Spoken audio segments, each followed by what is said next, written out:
So thanks for sticking it out till the end. This is the last talk, which I was saying earlier is better than the last talk with everybody with the suitcases in the back of the room. I'm Chris McGuire, and today, as Eric said, I'm presenting about the first trial of electronic monitoring on for-hire vessels in the U.S., maybe in the world. I work for the Nature Conservancy. I direct the marine program for TNC here in Massachusetts. As you know, TNC is a global environmental nonprofit, and we're well known for a science-based collaborative approach to developing creative solutions to conservation challenges. The project I'm discussing today is, I think, a good example of that approach. First, I'd like to acknowledge my co-conspirators, my co-authors. This really was designed by two for-hire captains who both happen to be New England council members, Rick Bellavance in Rhode Island and Mark Godfroy in New Hampshire. I was really fortunate to have great support from Connor McManus and Jason McNamee at Rhode Island DEM and Kevin Sullivan at New Hampshire Fish and Game, and then our contractors from Saltwater Incorporated and some of my colleagues from the Nature Conservancy. So just as a primer, what is electronic monitoring? So EM usually refers to the use of cameras and other sensors to monitor fishing activities on vessels at sea. Normally, the video and sensor review is completed on shore, and typically there's a reduced cost compared to at-sea observers, and it increases the flexibility for fishermen. I'm going to show a really quick 45-second video that is me describing what happens with EM on a commercial vessel. Can you guys hear that? Can't hear it so well, but it's subtitled. Yeah, we can't hear it. I think you have to optimize differently.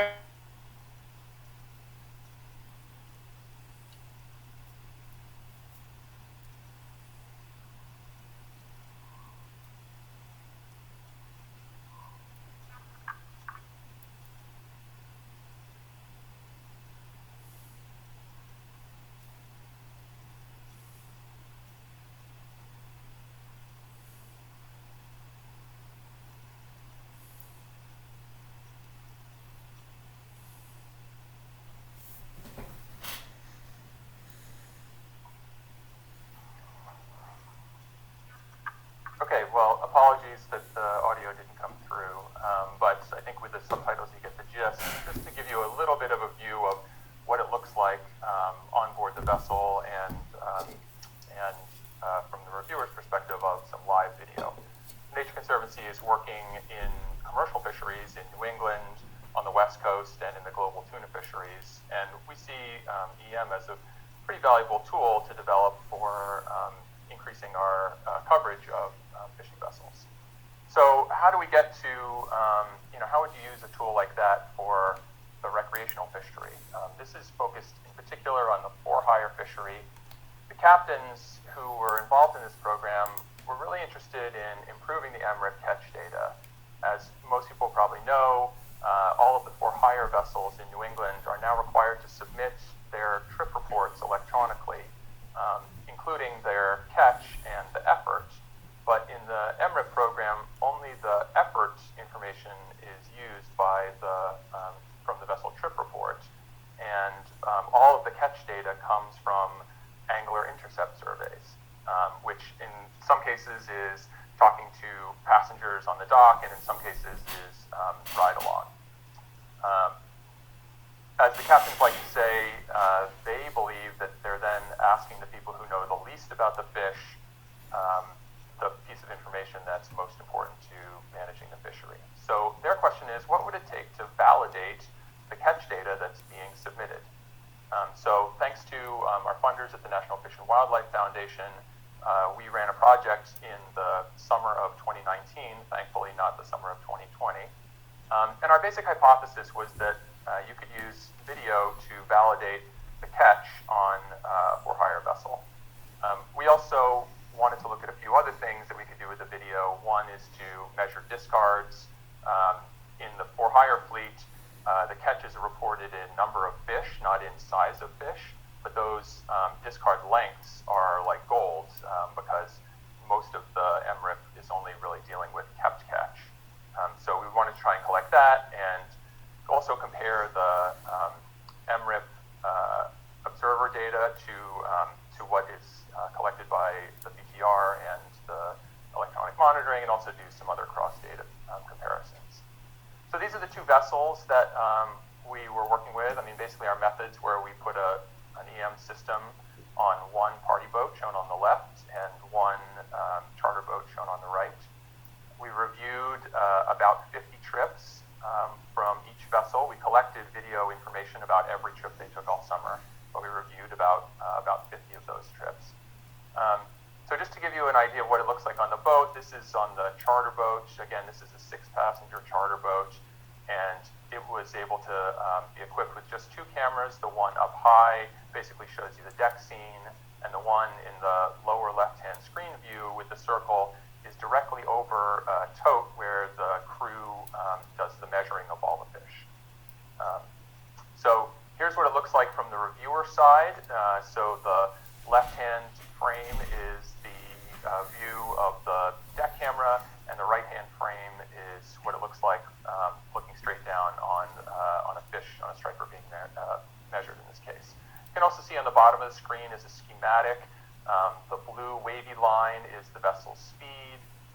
The vertical lines are annotations that are put in by the video reviewer for when a fish is caught or measured or something happens. And you could also see in a different view, there's also a map view that the reviewer can see as well. If we zoom in a little bit, the reviewers are able to use a digital measuring tool where basically at the beginning of the trip, you can calibrate a measuring tool. You can see here they're calibrating against a 1-meter strip, and then they're able to use that calibration to measure any fish to 1 decimal place in centimeters. So it's a pretty simple tool for them, a couple of clicks, and that data is populated right away. Jumping over to the other vessel, it's a different scene. This is the Lady Tracey Ann II out of Seabrook, New Hampshire. It's a 45-passenger party boat. So we equipped that vessel with 4 cameras, and you can see the views here. Basically, there's a bow camera, a stern camera, and a camera looking down the port and starboard rails. You can see the view is a little bit harder, particularly on the rails. You're kind of looking down the rail, which is about the best we could do. Great view of the people who are close to the camera, a little harder to see further down the rail. Also, you can see the schematic. This schematic is a good indication of what a party boat trip looks like. There are a lot more annotations. In essence, because there are so many fishermen involved, the video reviewers actually needed to watch the whole trip 4 times in order to be able to view all the catch. When there are 5 or 6 anglers pulling fish up in each camera frame, they basically needed to watch each one of the camera views separately. We did some statistical analysis to try and figure out whether there was a way that we could, observe 2 camera views and then expand that to get the trip. And it worked okay for frequently encountered species, but like many subsampling methods, it was terrible for rare occurrences. So we decided to do just a census review of a somewhat fewer number of trips than we originally planned, just to stay under our budget. And also the reviewers... 9 minutes. Thank you. Can zoom in on any of these at any time. So here's just looking at one. The ride-along sampler for New Hampshire Fish and Game did a great job here. Over time, we figured out that we could use a flip chart like this to help correlate the measurement that they took of this haddock on the table here with the one that the reviewer took as well. Okay, so how do things match up? That's really the question. So this is looking at New Hampshire first. This is average catch by species across all the trips with discards and kept summed together. It's a little hard to read the small ones, but I blew up some of the principal ones. Again, the red is the New Hampshire sea sampler. The green is what the EM video reviewer saw, and the blue is what was reported on the electronic BTR by the captain. Before we even started the program, the captain of the party boat was quick to say that he wasn't sure how accurate he really was reporting BTRs because he can't see all the catch. So he basically asks all of his crew members what they thought thought the catch and discards were at the end of the day, or a couple times throughout the day. So he was not confident that his estimates would be all that accurate, and that the data sort of bears that out. The data from the EM and the C sampler are pretty close in most cases here, and the VTR in many cases overestimates the catch. We also looked at, on the New Hampshire vessel, we looked at comparing the digital measuring done by the reviewer with the in-person measuring done by the C sampler.